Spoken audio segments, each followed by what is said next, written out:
ఇంత పిచ్చి ప్రేమేందక్క నా మీద? ఆ పిచ్చితోటి పిల్లల్ని అద్దనుడు ఏంది? ఆయనైతే ఇంటికి రాని, నేను అడుగుతా. ఇదేం పద్ధతి? అద్దే అద్దు, నాతోని అద్దని ఒట్టేయించుకున్నాడే, అని బాధను నాతోని పంచుకున్నాడు తప్ప నీతోని చెప్పుమని చెప్పలేదు. నాకు అని బాధ చూడలేక నీకు చెప్తున్నా తప్పితే నిన్నేదో బాధ పెట్టాలని కాదే, మీ ఇద్దరిని దూరం చేయాలని కాదే పిల్ల.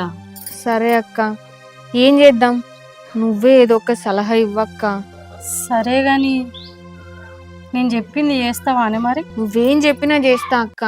నువ్వు ఆలోచించేది నా సంసారం గురించే కదా, చెప్పక్క. సరేనే పిల్ల, నాకు ఒక ఆలోచన ఉంది. నీకు ద్రోహం చేసిందాన్ని అవుతగవచ్చు కానీ వాని బాధ నీ బాధ చూడలేకనే నా ఆలోచన ఏందో చెప్తున్నానే. ఎంతో ప్రేమ చూపిస్తున్న తన కోసం ఎంత బాధ అయినా భరిస్తా అక్క. తన బాధ కొంచెమైనా వంచుకుంటా.